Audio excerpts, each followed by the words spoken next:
لما ترى الناس مبتلين. شوف جارك هذاك اللي راه خمار يشرب خمر صباح مساء في عذاب، هذا إنسان بنى سجن لنفسه. الإنسان اللي في المخدرات، إنسان اللي في علاقات غير شرعية، في فسق ليل والنهار، هذاك دير في بالك راهو في إدمان، بنى لنفسه سجنا، راهو محبوس، أنت في حرية. الآن أنت في عافية وهو موش في عافية.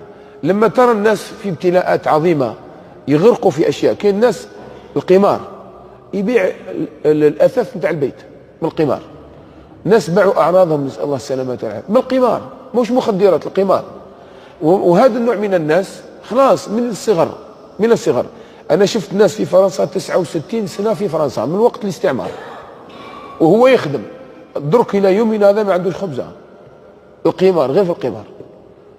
تخيل شيخ كبير أقرب 90 سنة ما زالوا إلى يومنا هذا في القمار، ما يقدرش يحبس، خلاص مشى فيه حياته كلها، ملايين وقعت في يده، ملايير وراحت في القمار. وهذا كما يقولوا حنايا فيس، حاجة تلصق في الإنسان. أحمد الله أنه ما عندكش حاجة كما هذه، لأنه كان يبتليك الله بهذه العادات السيئة، راح يولي الإنسان يدخل في إدمان يعني لا خروج منه، نسأل الله السلامة والعافية. وابن القيم رحمه الله يتكلم عن الموضوع هذا ويسميه بالعادات السيئة، أو يسميها العوالق، الأمور اللي تعلق بالقلب، ويولي الإنسان يضحي بأهله. كاين ناس ضحوا بولادهم، طلقوا زواجهم وراحوا ضحوا بولادهم ونسمحوا فيهم وراحوا يتبعوا الأشياء الفاسدة، ما قدروش.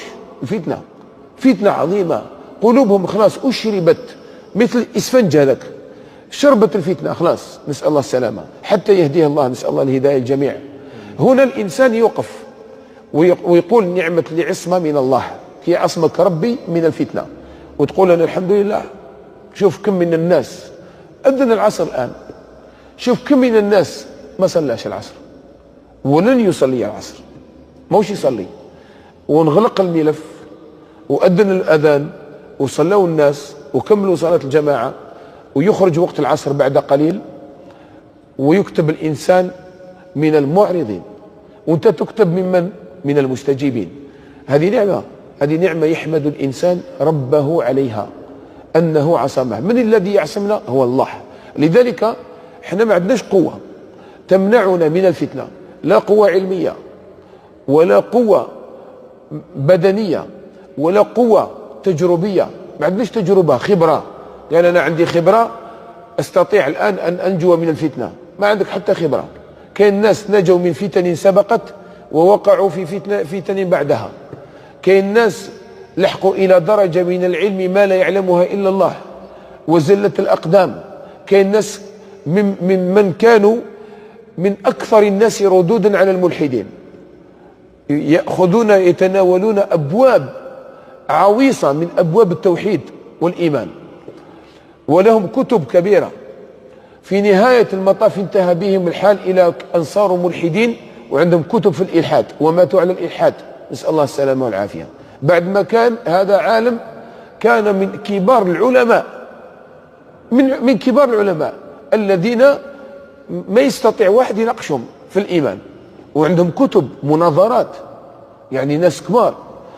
بعد مدة يصير ملحد ويموت على الإلحاد، نسأل الله السلامة والعافية. هذا هل علمه نفع؟ الله لم يثبت، نسأل الله يثبتنا. الله لم يثبت الإنسان، حتى بالعلم تاعك ما ينفعك شيء، والقوة تاعك البدنية ما تنفعك شيء، والذكاء ما ينفعك، والخبرة ما تنفعك، والصحبة ما تنفعك، وقربك من فلان وفلان ما ينفعك. من الذي ينفعك؟ أن يثبتك الله، يثبت الأقدام. ناس كبار، كاين ناس كبار ما قراوا ولا دخلوا للمدرسة، يصلوا يحضروا في الصف الأول، يصلوا مع الإمام ويروحوا لبيوتهم وثابتين على دين الله ولا يغتابون الناس، وعايشين سنوات، وكي يموت يقول لك أو بابانا مات في الدار قال لا إله إلا الله ومات. يموت موتة العلماء، يموت موتة الشهداء. هذا الإنسان ما قرأ ولا عنده شيء، شكون ثبته؟ الله سبحانه وتعالى. ولو كنت رحت تسقسيه حاجة خارج الوضوء والصلاة ما يعرفهاش، بس راح مثبت من عند ربي سبحانه وتعالى. وكاين ناس يقرأ كتب وكتب وكتب ويتعلم وحضر وشاف، بالك تحسب له مئات الدروس حضرها، نهار ربي يرفع عنه العناية يزيغ تزل به القدم، نسأل الله السلامة. إذن الاعتصام إنما هو بالله، لأن الفتن الآن تقف عند كف أيدينا، تقف عند كف أيدينا في هواتف، تخرج لنا فتن الدنيا من كل أنواعها وزخرفها، تخرج لنا فتن شبهات، أفكار إلحادية، أفكار متطرفة، شهوات تعرض على القلوب، أمراض، نسأل الله السلامة والعافية. يقع الإنسان بصره على أشياء تمرض له القلب نتاعو، هنا الإنسان يبقى ينزلق، نسأل الله السلامة. أمر آخر يقينا من الفتن هو العلم. العلم مهم جدا. العلم كي نقولوا احنا العلم لابد علينا من تصحيح هذا المنظور. وشنو هو العلم قبل كل شيء؟